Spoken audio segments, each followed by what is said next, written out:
আচ্ছা এই যে, আরে বাবা, এত আনন্দের দিনে তোমার মুখটা এরকম গোমড়া কেন বলো তো? কি হয়েছে? মানে দাঁত বার করে হাসার মতন তো কিছু ঘটেনি। বাবা রে। আজকে আমার ছেলেটা বিয়েতে নেই, এখানে নিজের বোনের বিয়ে হচ্ছে, নিজে তো এলোই না। ওজি দেখো কি অবস্থা আমার ছেলেটাকে। অত দায়িত্বজ্ঞানহীন নয়, এমন মেয়ে কোনো বিপদে পড়েছে। চিন্তা করুন। ঠিক আছে, একটা ফোন তো করো। আস্তে আস্তে আস্তে। একটা ফোন তো করবে নাকি? আরে পুলিশ হয়েছে বলে সব কাজ ওকেই করতে হবে, আর কেউ নেই। আচ্ছা, তুমি ওদিকটা চলো, ওদিকটা চলো।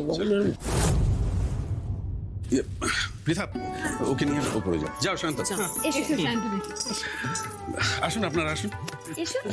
নমস্কার।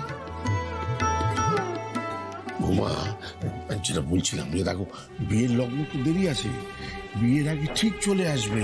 ও এতটা দায়িত্বজ্ঞানী নয়, ঘরে বাইরে আগেও দেখেছি ওর যথেষ্ট দায়িত্ববোধ আছে। আমি তো সেটাই বলছি। আমিও তো তাই বিশ্বাস করি, আমার উজির দায়িত্ব জ্ঞান আছে, কিন্তু এই দায়িত্ব জ্ঞানের নমুনা। উজির কথা বাদ দিলাম, আমাদের ছেলেটার কি হলো? সে তোমাকে একটা ফোন করে জানাবে না? আসছে না সে? না না, আমি ওকে ফোন করেছিলাম, কিন্তু মুশকিলটা হচ্ছে এমন ভাবে রিয়াক্ট করলো, বললো এখন আসতেই পারবে না। আশ্চর্য। হ্যাঁ, কে রিয়েক্ট করলো? ঋষি। কি বলছো? ভাই রিয়াক্ট করলো মানে তোমার সঙ্গে রুডলি কথা বললো? আরে তবে আর বলছি কি, শুধু তাই নয়, মনে হলো আমি ফোন করাতে ও যেন বিরক্ত হয়েছে। এখনো বুঝতে পারছো না? ব্যাপারটা তো পরিষ্কার, জলের মতন পরিষ্কার। আমার ছেলে আসতে চাইছিল বিয়েতে, হ্যাঁ, উজি আসতে দেয়নি, তার জন্য ও রাগ হয়ে গেছে, বিরক্ত হচ্ছে, তোমার উপর ঝাল ঝেড়েছে। খুব ভালো কথা।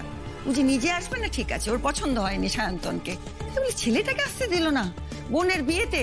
ছেলেটাও কেমন হয়েছে দেখো, বাবার ওপর মেজাজ দেখাচ্ছে, অথচ বউকে একটা কথা বলতে পারছে না। এতটাই বসংবদ হয়ে গেছে বউয়ের। না মা, সেটা নয়। ভাই বাবার সঙ্গে রুডলি কথা বলেছে যখন, বিষয়টা খুবই আনইউজুয়াল, তাই না? আমি একবার বরং ওকে কল করি। হ্যাঁ হ্যাঁ, একটু ফোন করে দেখ তো প্লিজ। চিন্তা করো না বাবা, বসো, এসো এসো এসো।